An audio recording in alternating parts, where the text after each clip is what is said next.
Une petite réaction rapide, Guillaume Legrand, le bio, c'est votre truc? Consommer local et Ouais. si on peut pas, si ça doit venir de loin, consommer, transporter à la voile.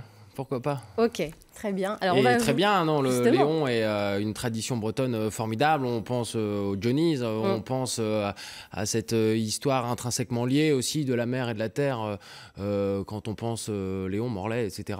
Et donc voilà, c'est magnifique. Je suis très content que justement on puisse passer également le message. Ouais. Très bien. Alors justement, on va vous retrouver tout à l'heure. Pour l'instant, on va faire un petit flashback en 2012 et on va vous retrouver lors du lancement d'une des premières traversées, d'un des premiers transports de marchandises à la voile. Le voilier s'appelle Irene, c'est ça? Irene, Irene. Bridgewater. Alors, petit flashback en 2012, c'est un reportage de Yannick Soyer et Gilbert Kefelec. Le voilier a fière allure, mais il n'est pas là pour préparer les fêtes maritimes de Brest. Irène arrive d'Angleterre pour livrer 3000 bouteilles de bière bio. À l'origine de ce projet, un jeune breton qui cherche à développer un transport de marchandises à la voile écologique et économique. Pour faire un Plymouth-Brest, il faut bien voir qu'un affrétant normal serait certainement passé par la route pour passer via Folkestone par Calais, pour redescendre par la route de Calais à la Bretagne. Donc il est évident que c'est beaucoup plus pratique de le faire directement par la mer et encore plus en voilier. Pour certaines grandes lignes, sur des grands volumes, entre de grands ports, évidemment, on n'est pas du tout compétitif, mais sur des transports peut-être plus limités, plus ponctuels, avec également une certaine valeur ajoutée, on est tout à fait compétitif. On est justement relativement aligné et cohérent avec les prix du marché. À l'année, le bateau est destiné au transport de passagers. Son propriétaire a néanmoins trouvé l'idée de Guillaume intéressante et a accepté de participer à son projet. It's a way of trying to make the old girl pay for herself. And secondly, ça permet à la vieille Irène de pouvoir naviguer et ensuite ça participe à la diminution des rejets de carbone dans l'atmosphère. Cela contribue à l'augmentation du volume de marchandises transportées à la voile. Il faut dire qu'avec les progrès technologiques, la propulsion vélique a plus que jamais le vent en poupe. À terme, on veut que ces bateaux-là soient des ambassadeurs de bateaux beaucoup plus grands. On appellerait des éco-liners ou des éco-voiliers qui feraient plus de 100 mètres de long, plusieurs milliers de tonnes au niveau tonnage et qui pourraient être mis en chantier assez rapidement, on va dire dans les prochaines années. Des navires qui, s'ils voient le jour, pourraient permettre de répondre au réchauffement climatique et à la disparition des ressources en hydrocarbures. Vous n'avez pas pris une ride en 4 ans. Merci, merci. Alors Guillaume, vous êtes le fondateur de Toute. Alors, je vous laisse traduire. C'est transport à la voile, Transoceanic Wind Transport. C'est comme ça qu'on s'est appelé dès le début. Donc c'est du transport à travers les océans par le vent, donc à la voile. Alors quels sont les avantages de ce mode de transport qui est une alternative verte ? Déjà, il nous permet d'ouvrir des perspectives un peu plus sereines sur un avenir lointain. Sans être anxiogène, on est quand même dans un monde où les quantités d'hydrocarbures seront limitées à terme, probablement de notre vivant. Sans parler directement de réchauffement climatique, la raison fondamentale pour laquelle on le fait, c'est d'être capable d'aller loin avec une grande quantité de marchandises et quasiment sans pétrole. C'est le premier avantage de notre point de vue. D'un autre côté, nous sommes également une entreprise. On a pris le parti d'avoir une vraie cohérence économique et on se rend compte que sur certains types de routes, certains types de produits, avec une stratégie de labellisation également, on arrive à bien valoriser ce transport à la voile sur le produit final. Et ça, c'est important. Il y a une traçabilité. Le label, c'est ça. Chaque produit est différencié par un label qui non seulement dit transporter à la voile dans le respect de l'environnement, mais permet aussi de retrouver au consommateur final des informations sur le transport maritime. 90%, pour reprendre ce que disait Louis tout à l'heure sur le transport maritime, 90% des marchandises que nous consommons ici sur le plateau sont passées par des porte-conteneurs, par les mers. Nous sommes donc les payeurs finaux de ce transport maritime et il nous est impossible virtuellement de trouver les informations quant à ce transport maritime. Nous, vu qu'on fait quelque chose à valeur ajoutée, on pense que c'est important, c'est décarboné, c'est aussi une façon de remettre au travail certains bateaux, une façon de penser à l'avenir en termes de construction.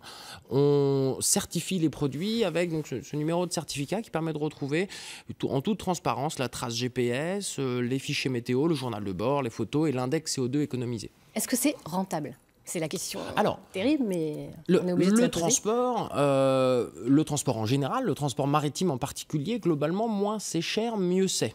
hein. Il est nivelé par le bas à tous les niveaux, hein, d'un point de vue social, d'un point de vue économique, d'un point de vue environnemental. Nous, on considère qu'on peut faire des choses différemment. À l'échelle d'un chargement, quand on le rapporte à l'unité transportée, le surcoût aujourd'hui, hein, donc dans un contexte de pétrole peu cher et de bateaux peu adaptés finalement, hein, qui sont un anachronisme apparent, on va dire, le surcoût par bouteille de vin, par paquet de café est marginal. Il se compte en quelques centimes.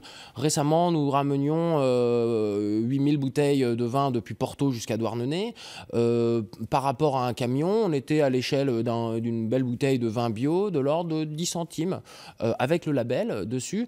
Donc c'est un surcoût marginal dès aujourd'hui parce qu'on arrive aussi à bien remplir les bateaux, à bien utiliser des fenêtres météo et c'est quelque chose qui a une vraie viabilité aujourd'hui et surtout qui se projette dans l'avenir.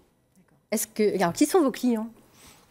Alors, nos clients, à l'époque de la vidéo, qui reste vrai hein, sur plein d'aspects, étaient principalement des chaînes de magasins bio, pour ne pas les citer, par exemple les Biocoop ou autres. Puis très rapidement, on s'est diversifié avec d'autres partenaires distributeurs, tels que des restaurants, des caves. Et le grand public aussi ? Et le grand public en direct, depuis un petit peu moins longtemps, depuis un an, on va en direct au grand public, au cul du voilier, pour réutiliser. C'est le nom du magasin, c'est ça ?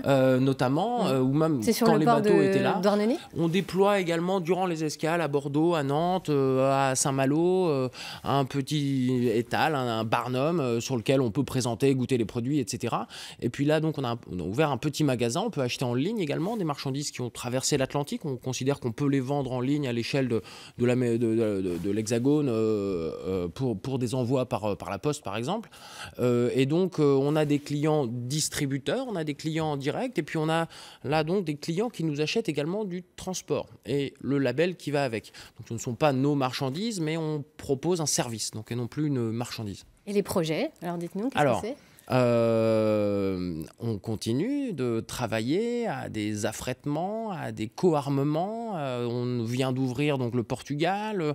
On va plus fréquemment en Scandinavie, Oslo. C'est ça qu'on réfléchit actuellement. Nous sommes également en train de diversifier les origines qu'on va avoir aux Antilles.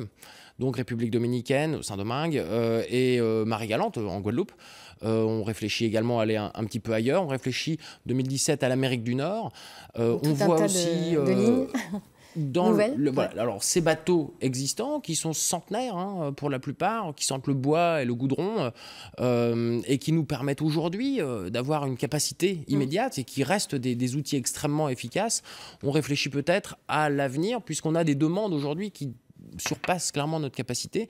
Donc on réfléchit sereinement, pas après pas, à une façon d'essayer de proposer d'économiser plus de CO2, de mieux valoriser le transport à la voile, sortir peut-être de l'anachronisme tout en étant foncièrement redevable de cet héritage maritime et patrimonial dont on a la chance de pouvoir faire travailler aujourd'hui. Merci Guillaume Legrand, mais on suivra tout avec grande attention. On rappelle le site internet www.tout.eu.